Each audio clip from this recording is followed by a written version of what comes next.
Hello everyone and welcome to all of you guys. तो guys आज इस वाली वीडियो में हम डीओई प्रैक्टिस पेपर जो है क्लास 11th के लिए उसका जो सेक्शन डी है यानी कि लॉन्ग आंसर टाइप क्वेश्चंस हैं, यानी कि वो जो 4 क्वेश्चंस हैं उनको आज हम सॉल्व करने वाले हैं। तो चलिए स्टार्ट करते हैं क्वेश्चन नंबर 32 से। Find the domain and range of this function f x is equal to x square minus 16 under root. तो देखिएगा, जब भी आपको अंडर रूट के लिए सॉल्व करना होता है तो सबसे पहले हम डोमेन निकालते हैं। डोमेन मीन्स हम एक्स के लिए सॉल्व कर रहे हैं। तो देखिए, अंडर रूट में कब होता है रियल वैल्यूड फंक्शन? जब अंडर रूट के अंदर की जो भी क्वांटिटी है वो ग्रेटर देन और इक्वल टू 0 आनी चाहिए। तो देखिएगा, x square minus 16 greater than और इक्वल टू 0। इक्वल में इसलिए लगा रही हूँ चूंकि ये न्यूमरेटर में है। अगर ये अपोन में होता तो मैं इक्वल नहीं लगाती। तो इसका मतलब एक्स स्क्वायर ग्रेटर देन और इक्वल टू 16 या फिर एक्स स्क्वायर ग्रेटर देन और equal to what 4 square. Domain means x की वो सारी की सारी वैल्यूज जिसके लिए ये फंक्शन हमारा रियल वैल्यूड फंक्शन होगा। ठीक, तो अंडर रूट के अंदर रियल वैल्यूड कब आता है? जब अंडर रूट के अंदर पॉजिटिव क्वांटिटी आती है। अब देखिएगा, एक इनइक्वालिटी आपको बोली थी कि याद रखनी है, x square greater than equal to a square यदि हो जाता है तो उसका मतलब एक्स ग्रेटर देन और इक्वल टू ए और एक्स लेस देन और इक्वल टू माइनस का a. This you have to remember, apply this. तो what I have here, x greater than और इक्वल टू 4 और x लेस देन और equal to minus के 4।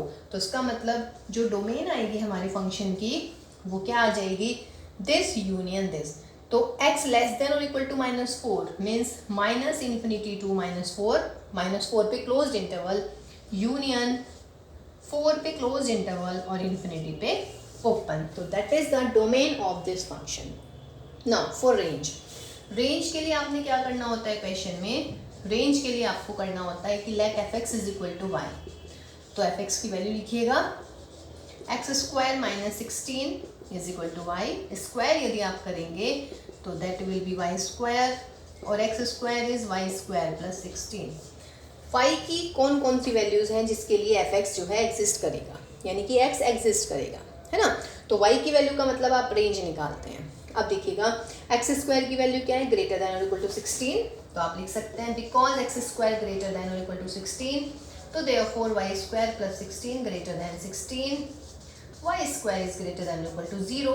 तो देखिए, y square is greater than और equal to 0, ये तो क्वाइट ऑब्वियस है कि भाई वाई की वैल्यू जो है वो ग्रेटर देन और इक्वल टू 0 ही आएगी। मीन्स वाई की आप कोई भी वैल्यू रखिएगा, वाई हमेशा क्या रहेगा? अगर वाई की कोई भी वैल्यू रखते हैं तो स्क्वायर हमेशा ही पॉजिटिव आने वाला है। तो उसका मतलब क्या हुआ कि वाई जो है आपका सारा का सारा व्हाट रियल नंबर है। आप यहाँ से भी चेकआउट कर सकते हैं कि ये आया, इसका मतलब एक्स इज इक्वल टू आया मेरा वाई स्क्वायर प्लस 16 और ये आ गया भाई अंडर रूट। अब आप यहाँ देखिएगा, क्या वाई की ऐसी कोई वैल्यू है जिसके लिए ये एग्जिस्ट ना करे? नहीं, वाई हमेशा पॉजिटिव है, वाई स्क्वायर और प्लस 16। तो पॉजिटिव में पॉजिटिव ऐड करेंगे तो आपका आंसर पॉजिटिव ही आने वाला है। तो इसका मतलब है वाई की ऐसी कोई भी वैल्यू नहीं है जिसके लिए ये अंडर रूट एग्जिस्ट ना करे। तो जब वाई की कोई ऐसी वैल्यू ही नहीं है तो इसका मतलब क्या हुआ? Y belongs to R and y stands for range. तो इस क्वेश्चन में जो रेंज आएगी इसकी, तो range of the function will be the whole real number. देखिए गाइस, क्वेश्चन नंबर 32 में ही इसका और पार्ट भी गिवन है। तो और पार्ट में क्या कह रहे हैं कि if f is this x belongs to R then be a function from R to R. तो आपको रेंज निकालनी है फंक्शन की। देखिए, अगर इस टाइप का कोई भी क्वेश्चन दे रखा है f is equal to x into y something, तो इसका मतलब हो जाता है कि f of x is this, यानी कि x square upon 1 plus x square. तो सवाल में कह रहे हैं कि इसकी रेंज फाइंड आउट करनी है। तो रेंज के लिए आप मान लीजिएगा कि let f x is equal to y. तो what does this mean? X square upon 1 plus x square is equal to y. अब क्या करना होता है रेंज के लिए? एक्स की वैल्यू निकाल लेते हैं वाई के टर्म्स में। तो देखिएगा, x square is equal to y into 1 plus x square is equal to y into x square plus y. इधर ले आइएगा, x square minus x square y is y. Take x square common, 1 minus y. तो x square की value आ गई मेरी Y upon 1 minus Y. इसका मतलब एक्स आ गया हमारा y upon under root of 1 minus y. ठीक है, तो रेंज के लिए हम हमेशा f x is equal to y और फिर वहाँ से एक्स को सॉल्व कर लेंगे वाई की टर्म्स में। अब मेरा क्वेश्चन है ये कि वाई की ऐसी कौन कौन सी वैल्यूज होंगी जिसके लिए ये एक्स रियल नंबर होगा, या यू कैन से वाई की ऐसी कौन सी वैल्यू होंगी जिसके लिए एक्स रियल नंबर नहीं होगा। तो उन वाली वैल्यूज़ को रियल नंबर में से माइनस कर देंगे तो वो रेंज आ जाती है। अब देखिएगा अंडर रूट के अंदर की बात हो रही है, तो जब अंडर रूट के अंदर रियल नंबर पे आप बात करते हैं तो अंडर रूट के अंदर रियल नंबर कब आता है? If the quantity with under root, यानी कि under root will be positive. अगर ये पॉजिटिव आ जाएगी तो उसका मतलब है कि ये x जो है हमारा रियल आ जाएगा। तो देखिएगा x is equal to y upon under root of 1 minus y. अब x क्या है? हमारा रियल। तो बिकॉज x जो है हमारा रियल है तो उसका मतलब है कि जो ये अंडर रूट के अंदर है ना, ये आना चाहिए ग्रेटर देन और इक्वल टू व्हाट? 0। भाई अगर ये पॉजिटिव होगा तभी तो x की वैल्यू रियल आएगी। ठीक, तो अब यहाँ से आपको इसको सॉल्व करना है। इसमें केस फर्स्ट क्या होने वाला है?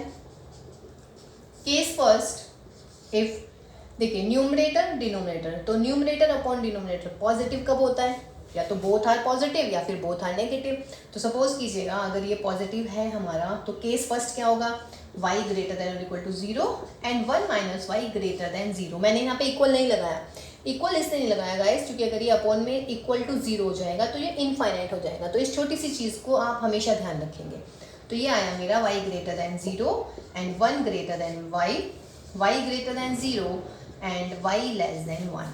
तो that is what I have, 0 less than y less than 1। देखिए अगर आप ये छोटी सी चीज़ यहाँ पे भूल जाते हैं कि यहाँ पे भी हम इक्वल लगा लेते हैं, क्योंकि यहाँ पे भी तो इक्वल लगा हुआ है, तो यहाँ पे आपका क्लोज इंटरवल बन जाएगा। क्लोज इंटरवल बनते ही सवाल हो गया गलत। तो इसका मतलब y की वैल्यू कहाँ से कहाँ तक आ गई भाई? 0 से लेके 1 तक। तो therefore y means what? Range. तो range of the function is close interval 0 and 1 पे आ जाएगा आपका ओपन इंटरवल। आंसर वैसे यहाँ पे आ चुका है, पर फॉर एग्जाम्पल अगर आप इसका केस सेकंड पहले ले लेते तब मेरा आंसर नहीं आता। What I mean is, case second क्या होगा? कोई भी फ्रैक्शन पॉजिटिव कब होती है? न्यूमरेटर डिनोमिनेटर बोथ पॉजिटिव, या दूसरा केस न्यूमरेटर नेगेटिव इक्वल लगा देते हैं और भाई डिनोमिनेटर भी नेगेटिव, यहाँ पे इक्वल नहीं लगेगा। अब ये आ गया y की वैल्यू लेस देन 0 और 1 ग्रेटर देन y। इसका मतलब y की वैल्यू लेस देन 0 और y ग्रेटर 1। क्या ये पॉसिबल है? बिल्कुल भी पॉसिबल नहीं है। क्या ऐसा कोई y हो सकता है जो 0 से छोटा और 1 से बड़ा हो? नो। तो इसको आप छोड़ देंगे। ठीक, दिस इज डिस्कार्डेड और ये आपका आंसर आ गया। ठीक, तो ये दोनों केस आप कर सकते हैं, लेकिन अगर आपका यहीं पे आंसर आ गया तो यू कैन लीव दैट। पर बेस्ट क्या रहेगा? दोनों ऑप्शंस आप दिखाइएगा करके। ये बात बिल्कुल क्लियर है ना कि न्यूमरेटर और डिनोमिनेटर वाला जब भी कोई क्वेश्चन आता है तो न्यूमरेटर अपॉन डिनोमिनेटर को अगर पॉजिटिव है तो दो केस लेने हैं, both are positive and both are negative. देखिए जी, question number 33 is sine raised to power 4 pi upon 8 plus sine raised to power 4 3 pi upon 8 plus sine raised to power 4 5 pi upon 8 plus sine की power 4 7 pi upon 8 is equal to, ये यहाँ पे 32 है, ये मिस प्रिंट है, answer is 3/2। ठीक है, तो चलिए जी इसमें भी हम लेफ्ट हैंड लिख लेते हैं। तो left hand is this. Now देखिएगा साइन की पावर 4 पाई बाई 8, इसको भी ऐसे लिखिएगा साइन की पावर 4 3 पाई बाई 8। अब देखिएगा 3 पाई और 5 पाई, तो 3 पाई और 5 पाई 8 पाई बना देंगे, यानी कि पाई बना देंगे। तो क्या मैं इसको ऐसे ना लिख लूँ, साइन की power 4 pi minus 3 pi by 8, solve कीजिए। 8 पाई माइनस 3 पाई 5 पाई हो गया, तो आ गया ना 5 पाई बाई 8। ऐसे आप इसको लिखिएगा साइन की power 4 pi minus pi upon 8, LCM लीजिए 8 पाई माइनस पाई आ गया 7 पाई अपॉन 8। इसका देखिए क्या फ़ायदा होने वाला है कि मेरी 4 टर्म के बजाय 2 टर्म आ जाएगी क्वेश्चन में। तो ये 3 पाई बाई 8। ना साइन पाई माइनस थीटा क्या होता है? Sine theta. तो this will be sine raised to power 4 3 pi by 8। Similarly sine pi minus theta sine theta, तो यानी कि साइन पाई बाई 8 आ जाएगा और पावर कितनी है हमारी 4। अब देखिएगा ये दोनों सेम टर्म आ गई, तो उसका मतलब 2 साइन पाई बाई 8 की पावर 4, ये दोनों भी सेम टर्म्स हैं, तो इसको भी आप लिख सकते हैं twice of sine 3 pi by 8 की पावर व्हाट 4। अब मेरे पास पावर 4 का कोई फॉर्मूला नहीं होता, लेकिन मुझे ये पता है कि स्क्वायर को मैं ऐसे लिख दूँ, स्क्वायर का स्क्वायर हो गई ना पावर 4, ऐसे इसको कर दीजिएगा। 2 मैंने कॉमन ले लिया है, साइन स्क्वायर का स्क्वायर। अब साइन स्क्वायर का फॉर्मूला ओपन कर लेते हैं। तो साइन स्क्वायर का क्या फॉर्मूला हो जाता है मेरे पास में 1 माइनस कॉस 2 थीटा यानी कि 2 पाई अपॉन 8 अपॉन में 2 और ये इसका स्क्वायर तो है ही। ऐसे ही यहाँ पे साइन स्क्वायर एक्स का फॉर्मूला ओपन कीजिए। 1 माइनस कॉस 2 थीटा यानी कि 2 3 पाई बाई 4 और अपॉन में कितना 2 और ये इसका स्क्वायर लगा हुआ है। ओके, अब इनको सॉल्व कर लीजिएगा और आंसर आ जाएगा आपका। तो 1 माइनस कॉस पाई बाई 4 का square upon 4 plus what it will be 1 minus cos this is 3 pi by 8, तो 3 पाई अपॉन 4 अपॉन 2 और इसका स्क्वायर। बस अब आपको पता है कोस पाई बाई 4 की वैल्यू और कॉस 3 पाई बाई 4 की वैल्यू। तो देखिएगा कॉस पाई बाई 4 होता है मेरा 1 अपॉन रूट 2 और ये हो गया इसका स्क्वायर अपॉन में ये 4 है यहाँ पर plus 1 minus cos 3 pi by 4 हो जाएगा माइनस का 1 बाई रूट 2, तो ये प्लस हो जाएगा इसका स्क्वायर और अपॉन में 4।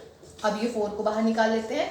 2 अपॉन 4 एलसीएम लीजिएगा, रूट 2 माइनस 1 का square upon 2 plus root 2 plus 1 का स्क्वायर अपॉन 2, क्योंकि रूट 2 का स्क्वायर 2 हो जाता है, तो दैट इज 1 अपॉन 2। ओपन कर लेते हैं। 2 प्लस 1 माइनस 2 रूट 2 प्लस यहाँ पर भी 2 प्लस 1 प्लस 2 रूट 2 और अपॉन में कितना आ गया भाई 2। सॉल्व दिस, ये गया यहाँ से 2 और 1 3 3 3 6, तो 6 अपॉन 4, तो आंसर इज व्हाट 3 अपॉन 2। देखिए क्वेश्चन नंबर 33 का और पार्ट, ये भी ट्रिग्नोमेट्री का है।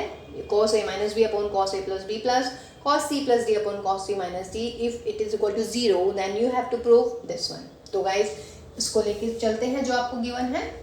तो cos of a minus b का फॉर्मूला ओपन कीजिएगा, cos a into cos b और यहाँ पर प्लस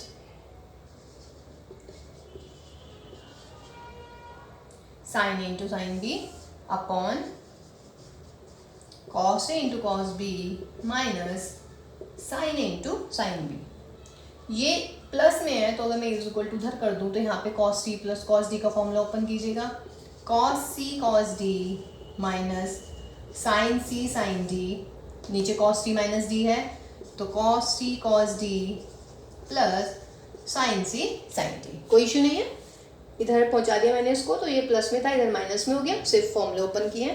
अब इधर मैं डिवाइड कर देती हूँ cos a into cos b से, तो जब cos a into cos b से डिवाइड करेंगे तो यहाँ पर आ जाएगा what 1 cos a upon cos b, तो sin a upon cos a tan a और यहाँ पर tan b, cos a cos b गया 1, यहाँ पर sin a upon cos a tan a और sin b upon cos b tan b is equal to minus cos c into cos d से ऊपर नीचे डिवाइड कर देते हैं, तो यहाँ पर 1 मिलेगा sin c upon cos c tan c sin d upon cos d tan d upon यहाँ पर 1 sin c upon cos c tan c and that is tan d।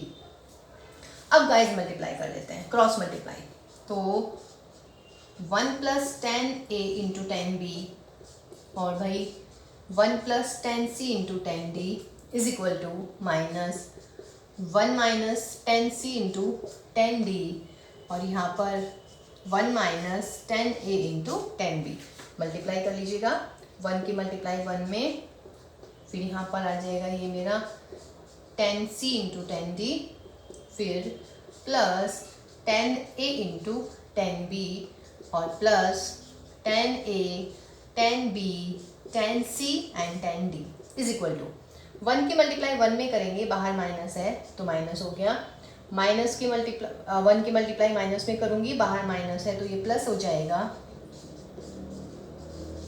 Minus की मल्टीप्लाई 1 में करेंगे तो माइनस, लेकिन बाहर माइनस है तो ये भी प्लस हो जाएगा, माइनस की मल्टीप्लाई माइनस में तो प्लस हो गया लेकिन बाहर माइनस है तो ये आ गया मेरा माइनस। अब देखिए क्या क्या कट रहा है, tan c tan d tan c tan d tan a tan b tan a tan b, 1 इधर माइनस 1 इधर, तो 1 plus tan a tan b tan c tan d is equal to -1 minus 10A 10B and 10D। सारा question इधर ले आइएगा। 1 + 1 = 2 और ये plus में है, ये माइनस में, इधर आएगा तो ये प्लस में हो जाएगा। 2 10A 10B 10C 10D = 0। 2 हटा लीजिएगा एलसीएम, वो सॉरी कॉमन लेकर, 10B 10C 10D = 0। अब इस 1 को ले जाते हैं इधर, तो आपके पास में आपको जो प्रूफ करना था गाइस वो आपका आंसर आ गया। देखिए question number 34 is 3 balls are drawn from a bag containing 5 red, 4 white and 3 black balls। ठीक है, now he is asking कि find the number of ways in which this can be done if at least 2 balls are red। देखिए 2 balls are red at least, और 3 ball आपको draw करनी है, तो इसका मतलब इसका क्या केस बन सकता है कि भाई 2 बॉल तो हो रेड, एटलीस्ट 2 कह रहे हैं, तो एक आनी चाहिए नॉन रेड, या फिर और क्या केस बन सकता है कि तीनों की तीनों ही रेड आ जाए। बस ये 2 केसेस बनेंगे आपके। देखिए 3 बॉल्स निकालनी है जिसमें से कम 2 बॉल रेड होनी चाहिए, तो या तो कम से कम 2 बॉल यदि रेड है तो एक नॉन रेड होनी चाहिए, कम से कम 2 या 2 से ज़्यादा 3 भी हो सकती हैं, 3 से ज़्यादा 4 नहीं हो सकती। वाई? क्योंकि हमें बॉल ही 3 निकालनी है। ठीक, तो जब भी और आ जाता है इसका मतलब हमें प्लस लग जाएगा, तो आपको क्या करना है, 2 रेड बॉल निकालनी है। कितनी बॉल्स में से? 5 में से, तो 5C2 एंड 1 नॉन रेड निकालनी है। देखिए रेड कितनी होगी आपके पास? 5, और नॉन रेड का मतलब जो रेड नहीं है, तो 4 और 3 7 ही हो गई, तो एक बॉल निकालनी है नॉन रेड, तो नॉन रेड टोटल कितने मेरे पास? 7, तो 7 में से मुझे एक निकालनी है। ये हो गया इस वाले केस का आंसर। और कह रहे हैं तो यानी कि प्लस आ जाएगा। 3 रेड बॉल होनी है, तो टोटल बॉल कितने मेरे पास? 5 रेड हैं, और तीनों की तीनों निकालनी है, तो आंसर चेक कर लेते हैं भाई। तो 5C2 विल बी 5 4 इंटू, वैसे इनको याद कर लीजिएगा, काफ़ी टाइम बच जाएगा एग्जाम में, और 7C1 तो 7 ही हो जाएगा। 5C2 और 5C3 सेम आने वाले हैं, यानी कि 10 आने वाले हैं, तो भाई 5 दूनी 10 10 सत्ते कितना हो गया मेरा? 70, और प्लस के 10, तो इसका मतलब आंसर इज व्हाट? 80। देखिए जी question number 35 that is from linear inequality. Question is की सॉल्व दिस ग्राफिकली। तो देखिए 3x + 2y ≥ -6 इक्वल लग रहा है, तो हम 3x + 2y = -6 लाइन को, इस वाली लाइन को ड्रॉ कर लेते हैं। देखिएगा ड्रॉ कैसे करते हैं। फर्स्ट y = 0, तो 3x is -6, तो x की वैल्यू -2 आ जाएगी। जब x = 0 रखेंगे तो 2y = -6, तो y की वैल्यू -3। इसका मतलब x एक्सिस पर पॉइंट हुआ -2 and 0, तो ये इधर ले लेते हैं हम -2 and 0। उसके बाद में पॉइंट ऑन y एक्सिस हुआ मेरा 0 and -3, तो भाई ये हुआ मेरा इधर 0 and -3। ठीक है, अब देखिएगा, अब इन दोनों पॉइंट को हम ज्वाइन कर देंगे, और देखिए बिल्कुल डार्क करेंगे वाई, क्योंकि ये इधर है सपोज कीजिए पॉइंट, क्योंकि यहाँ पे इक्वल लगा हुआ है। अगर इक्वल नहीं लगता तो मैं डॉट डॉट डॉट करके लाइन को ड्रॉ करती। ठीक है, लाइन तो ड्रॉ हो गई। अब देखिएगा हमेशा लाइन जो है इस कार्टेशियन प्लेन को 2 पार्ट्स में डिवाइड करेगी। एक वो वाला पार्ट जिसमें ओरिजिन होगा, एक वो वाला पार्ट जिसमें ओरिजिन नहीं होगा। अब हमें ओरिजिन वाली कंडीशन सेटिस्फाई करनी है, ये चेक करना है कि ओरिजिन इस मतलब जो भी आपका रीज़न होगा उसमें ओरिजिन आएगा या नहीं आएगा। तो उसके लिए हम कैसे करते हैं, उसके लिए हम x की जगह 0, y की जगह 0 लिख देते हैं इनइक्वालिटी में। तो 0 + 0 greater than -6, 0 greater than -6, what is this? True condition. If you have true condition then reason must have origin, or if in case you get here false condition then reason don't have origin। तो फिलहाल हमारे पास true condition है, तो इसका मतलब है reason कौन सा आएगा गाइज? जिस वाले रीजन में ओरिजिन होगा, तो इसका मतलब है आप इसको शेड कर दीजिएगा। तो जो भी ये शेडेड रीजन है आपका, दैट इज योर आंसर। तो ये हुआ इसका ग्राफिकली सॉल्यूशन। तो गाइज ये हुआ आपका सेक्शन डी कंप्लीट। तो चलिए भाई एग्ज़ाम की अच्छे से तैयारी कीजिएगा। सेक्शन ई यानी कि केस वो वाले केस स्टडी वाले क्वेश्चंस रहते हैं, तो वो करते हैं नेक्स्ट क्लास में। Till then take care all of you and bye bye.